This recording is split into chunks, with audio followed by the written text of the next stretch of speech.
స్వచ్ఛమైన నాణ్యమైన గౌదర్పార్ పూజా ఉత్పత్తులు www.gaudarpar.com ద్వారా ఆన్లైన్ లో ఆర్డర్ చేయండి. మీ ఇంటిని దేవాలయంగా మార్చుకోండి. నమస్తే రమగారు. నమస్తే జయ. రమగారు, కాపీ కొట్టడం అంటే పుస్తకాలు చదువుల్లో కాపీ కాదండి, వ్యక్తుల్ని, వారు చెప్పే విధానాల్ని, వారు అనుసరించే పద్ధతుల్ని కాపీ కొట్టడం కరెక్టేనా? కాపీ కొట్టడం అంటే ఎవరు వాళ్ళు ఏం చేస్తున్నారో చూసి మనం కూడా అలాగే చేయటం కదా. దీన్ని మనం కాపీగా అనుకోకూడదు, అనుసరించడం అనుకరించడం అనొచ్చు. ఎవరినైనా అనుసరించాలి, అనుకరించాలి, రెండు అవసరమే, మంచిదే. సూపర్. కానీ మన మైండ్ పెట్టొద్దు అక్కడ. యాజ్ ఇట్ ఈజ్ పెట్టే కాపీ పేస్టేనా? కాపీ పేస్ట్ కొంతకాలం చేస్తావు, బతుకంతా చేయలేం కదా. మనం ఆలోచించాల్సింది అది.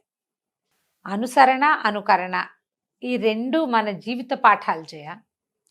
పిల్లలు సంటెప్పుడు వాడు అనుకరించే చేస్తాడు. బాయ్ చెయ్యపు, 1 2 చెప్పు, 3 చెప్పు, చెప్పిస్తాం.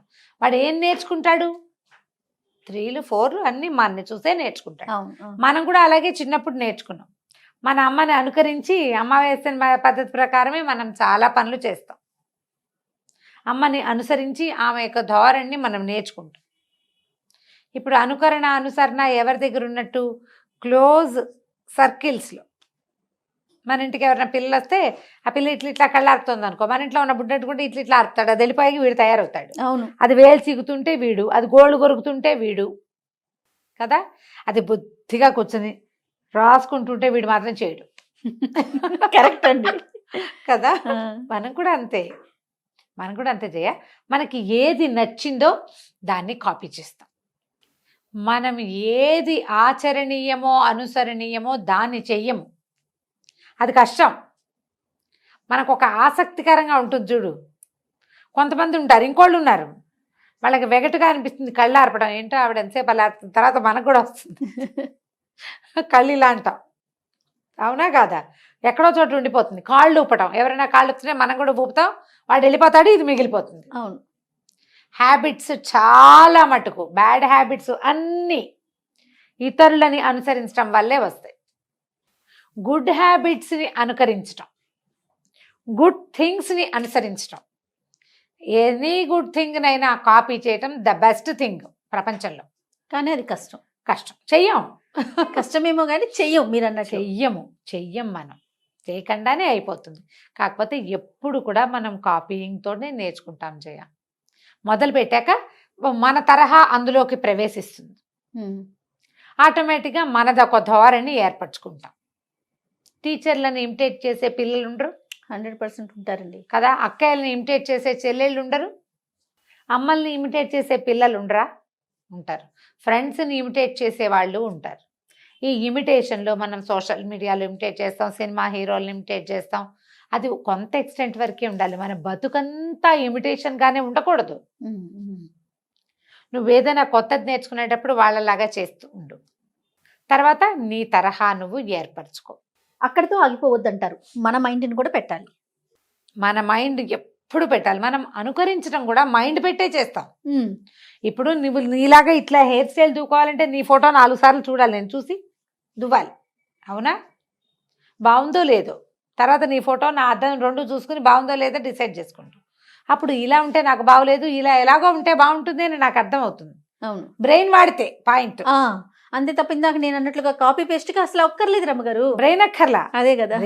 మీ బ్రెయిన్ వాడండి అని చెప్పడం కోసమే ఇంత ఉపోద్ఘాతం చెప్తున్నాం. సొంత బ్రెయిన్ వాడాలి. కాపీ పేస్ట్ చేయడానికి సొంత బ్రెయిన్కి ఏమీ లేదు కదా. కాపీ పేస్ట్ నేర్చుకుంటే చాలు. మనం అవును, తలకాయ ఎలా దూకోవాలో నేర్చుకుంటే చాలు. మీ మొహానికి సూట్ అవుతుందా లేదా అనేది డిసైడ్ ఆన్ యువర్ ఓన్ కదా. You have to decide on your own. ఆ ఓన్ ఎప్పుడు వస్తుంది? నువ్వంటూ ఒకటి ఉంటే అక్కడ, నీ బతుకంతా ఎవరినైనా చూసి చేస్తుంటే కాదు. అప్పుడు అసలు మనకు ఓన్ స్టైల్ ఏది? మన ఓన్ ఐడెంటిటీ ఉండదు కదా. ఉండదు. నువ్వు ఎప్పుడు ఎవరిలాగానో ఉంటూ ఉంటావు. ఎంతసేపు నీలాగా నువ్వు ఉండు. నీలాగా నువ్వు ఉండగలవా అసలు? అది ఆలోచించ. లైఫ్ చేంజింగ్ హ్యాక్స్లో ఇది ఒక పార్ట్. ఎలా రమ్మగారు ప్రాక్టీస్ చేయకపోయినా? ఖచ్చితంగా జయ. మనము ఎప్పుడు కూడా వ్యక్తులు నేను ఇంతే, నాకు ఇలాగే వచ్చు అని చెప్తాం. అవునండి. కానీ నేను ఇంతేనని చెప్పటానికి నోరే తప్ప ఇది ఉందా లేదా లోపల ఉండాలి. నువ్వు కూడా నీకు ఏదైనా నచ్చితే దానిలాగా చేంజ్ చేస్తావు. అప్పుడు నేనింతే ఎలా కుదిరింది కదా. ఈ విషయాలు వస్తువులు చూసేవి చేసే వేషం వాళ్ళు ఎవరో సినిమా యాక్టర్ ఇమిటేట్ చేయటం లేకపోతే ఓ యూట్యూబ్ స్టార్ని ఇమిటేట్ చేయటం కాదు. నేనేంటి అనేది మొదట తెలుసుకోండి. నీకు అవసరమైనప్పుడు కాపీ చెయ్యి, అక్కర్లేనప్పుడు మానే. కాపీ చేస్తూనే నువ్వు బతకక్కర్లా. అన్నిటికీ అంతే చేయ. అందరూ కొన్ని ఫంక్షన్స్కి వెళ్తామా, నేను చూస్తుంటాను సిస్టర్స్ తోడుకోడళ్ళు వీళ్ళంతా ఒకేలా ఉంటారు. బాగుంటుంది ఏదైనా ఫంక్షన్ అప్పుడు అందరూ ఒకే రకం బట్టలు వేసుకోవటం. ఇప్పుడంతా థీములు కదా. అదే బయట కూడా చేయాలంటే చేస్తారా మీరు? అసలు బాగుంటుందా? బాగుంటుందా? మా ఇంట్లో పిల్లలు ఇద్దరు అక్కా చెల్లి కూడా ఒకే రకం బట్టలు వేస్తే ఒప్పుకునేవారు. ఏంటి బ్యాండ్ మేళంలాగా మేము వేసుకోం అని పోట్లాడేవారు పిల్లలు. బ్యాండ్ మేళం పనికిరాదు వాళ్ళకి. బ్యాండ్ మేళాలు ఇష్టపడరు. బ్యాండ్ మేళం అలాగే కదా, అందరూ ఒకే రకం బట్టలు యూనిఫామ్ కదా. ఆ యూనిఫామ్ ఇలా మా పెళ్ళిళ్ళలో వస్తే మా ఆడపిల్లలంతా మా అక్కయ్య పిల్లలు ఎదురు తిరిగారు. బ్యాండ్ మేళం బట్టలు గిట్లు ఇలాంటివి పెట్టకండి ఏంటది అని వాళ్ళు చాలా ఎగనేస్ట్ దానికి. ఎవరి స్టైల్ ప్రకారం వాళ్ళు ఉంటారు. ఏ రంగుకి ఆ రంగు ఉంటే బాగుంటుంది. అన్నీ కలిపి ఒకే రంగు తెల్ల రంగు చేస్తే ఏం బాగుంటుంది? ఇది ఆ వాక్యం వాళ్ళ విన్నా 20 ఏళ్ల క్రితం చెప్తున్నాను నేను.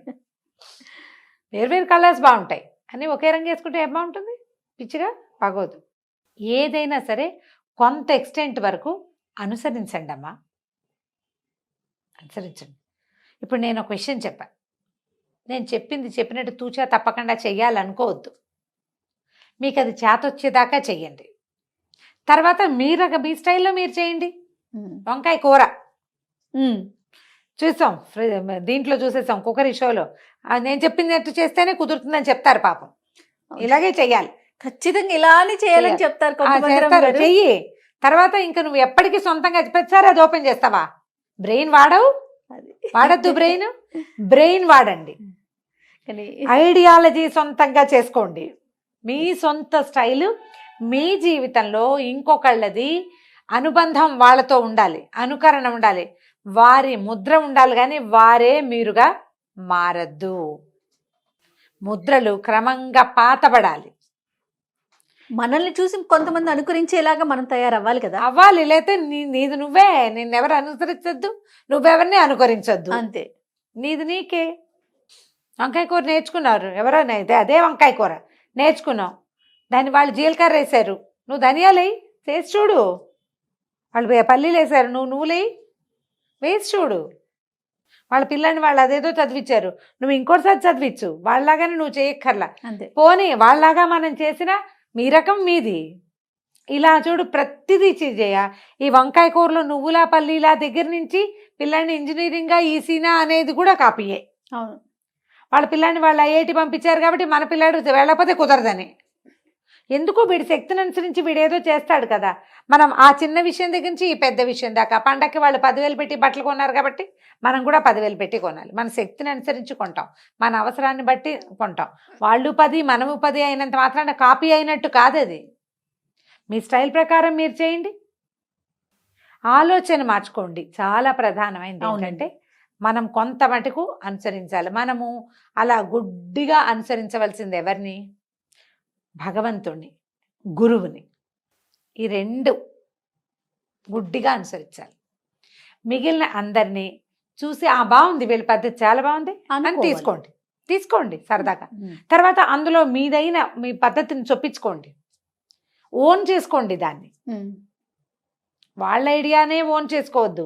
ఆ ఓన్ చేసిన దాంట్లో మీ ఓన్ రంగు కొంత వేయండి దానికి. అది మీకు ఎంత సాటిస్ఫాక్షన్ ఇస్తుందో ఒకసారి ఆలోచించండి. సెల్ఫ్ సాటిస్ఫాక్షన్ అనేది ఒకటి ఉందా? ఎవరినైనా ఇమిటేట్ చేయడంలో ఎంత సాటిస్ఫాక్షన్ ఉందో, మీ ఓన్ థింగ్ని దాంట్లో చొప్పించడంలో దానికి 100 రెట్లు సాటిస్ఫాక్షన్ వస్తుంది. నాది గ్యారెంటీ. నిజంగా మీరు ఏదైనా సరే, ఎలాంటి విషయమైనా, ఇప్పుడు అక్కయ్యలేవో వస్తువులు కొనుక్కుంటారా, చాలా బాగున్నాయి అంటారు, బాగుంది అంటుంది. వాళ్ళ ఇంటికి వెళ్ళినప్పుడు చూసాం, నచ్చింది మనం కూడా కొనుక్కున్నాం. అది కాపీ కాదు. వాళ్ళు ఫాలో అయ్యారు, వాళ్ళు చేస్తున్నారు, వాళ్ళ ఇంట్లో చూసాం. ఇవన్నీ కాపీలా అని అనుకోకండి, అవన్నీ కాపీ కాదు. లివింగ్ స్టైల్ వాళ్ళలాగానే మనము జీవించాలన్న భావనతోటి చేసేది మాత్రం ఖచ్చితంగా కాపీయే. వాళ్ళ పద్ధతి, వాళ్ళ పరిస్థితి, వాళ్ళ అవకాశాలు వాళ్ళ ఆలోచనలు వాళ్ళవే. మన పద్ధతి, మన అవకాశం, మన ఆలోచన, అన్నీ ఒక రకంగా ఉండి మన ఆలోచన మాత్రం వాళ్ళ మీద ఉంటే ఎట్లా? ఇవన్నీ వేరు కదా. మనకు ఉన్న దాన్ని బట్టి కదా. పిండి కొద్దీ రొట్టెలు చేయాలి కదా. అంతే కదండి. చెప్పు, ఇంత గోధుమ పిండి ఉంది, వాళ్ళ ఇంట్లో ఇంతంత రొట్టెలు చేసుకుంటారు, ఇంత దాంతో 100 రొట్టెలు చేస్తే ఎలా తింటారు కదా. ఇలాంటి ఆలోచన దృక్పథాన్ని తగ్గించుకోండి. వాళ్ళు ఎవరో చేశారు, మనం కూడా చేసేయాలి. వాళ్ళు ఎవరికో వచ్చేస్తుంది, మనకు కూడా వచ్చేస్తుంది. లేకపోతే కొన్నిసార్లు పులిని చూస్తే నక్కవాత పెట్టుకున్నట్టు వాతలు పెట్టుకుంటూ ఉంటాం అనవసరంగా. కొన్ని చోట్ల తెలివి తక్కువగా పప్పులో కాలేస్తాం. ఎందుకు చేశానా ఈ పని అని ఎంత బాధగా ఉంటుందో చెప్పుకోలేము. ఆ సిగ్గు దాచుకోలేకపోతాం, బాధగా ఉంటుంది. అందుకని ముందే జాగ్రత్త పడండి. ఏదైనా చూస్తే మంచి విషయం, ఏదైనా మిమ్మల్ని ఆకర్షించిన విషయం ఉంటే అది మనం చేయగలమా, మనం తూగలమా అనేది ముందు బేరీజ్ వేసుకోండి. తూగలేనిదైతే కాపీ కొట్టద్దు, తూగలిగేదైతే ఇంకా దీనికి మనం ఏం కొత్త రంగు పూయగలం అనేది ఆలోచించండి. పూయగలిగిన దాన్ని తీసుకోండి, అప్పుడు ఈజీగా ఉంటుంది. ప్రధానమైనది ఏంటంటే ఇవన్నీ అసంతృప్తులకి కారణాలు అవుతాయి జయ. మనం ఈ కాపీయింగ్ మెథడ్స్ ఇలాంటివి ఏంటంటే ఎవరినైనా చూసి వాళ్ళనే అనుకరించి వాళ్ళనే అనుసరించి ఉంటే మనకు ఒక లోపల ఆత్మ ఒక ప్రత్యేకత కలిగి ఉంటుంది. ప్రతి జీవాత్మ సెపరేటే. ప్రతివాడి నాలుక, ప్రతివాడి కన్ను, ప్రతివాడి మైండ్ వేరేగా ఉంటాయి. దానిని నీ సొంత ఓన్ థింగ్ని గుర్తుపట్టు మొదట. నువ్వు కొంతవరకే, మనం పెరిగే వరకే మనం ఈ ఫాలోయింగ్ ఉంటుంది మనకి. తర్వాత మిమ్మల్ని మీరు ఫాలో అవ్వండి, గుర్తించాలి. మిమ్మల్ని మీరు గుర్తించే ప్రయత్నం చేయండి. ఇదంతా కూడా మనం భగవంతుడిని గుర్తించే మార్గాలు ఇవి. ముందు మనని మనం గుర్తించుకుంటే అప్పుడు దేవుణ్ణి గుర్తిస్తాం మనం. పూజల దగ్గర నుంచి వాళ్ళు ఎవరో గ్రాండ్గా చేశారు, పలానా రకంగా చేశారు, మనం కూడా చేయాలి. వాళ్ళు అది బాగా చేశారు, మనం కూడా చేయాలి. వాళ్ళు అది ఏదేదో బాగుంది, మనం కూడా చేయాలి. అన్నీ ఇంతే చేయ పాపం. అవును, ఓన్గా చేసుకోలేకపోతారు, ఆ పద్ధతిని కూడా ఫాలో అవ్వరు పాపం, తెలుసుకోలేకపోతారు జయ. ఎందుకంటే ఇలా ఆత్మ ప్రచోదనం కుదరదు కదా, కుదరక బాధపడుతూ ఉంటారు. మేము స్టార్ట్ చేసాం, మాకు కుదరలేదు, వాళ్ళ కుదిరింది అంటే వాళ్ళ మీద ఈర్ష్య, అసూయ వస్తాయి. అవును, సెల్ఫ్ డిస్సాటిస్ఫాక్షన్ వస్తుంది. దాని ద్వారా బాధ, ఒత్తిడి, అందులోకి పోవద్దు. కొన్ని కాపీ కొట్టండి. కాపీ కొట్టిన ప్రతి పుస్తకానికి ఒక రంగేయండి కొత్తది.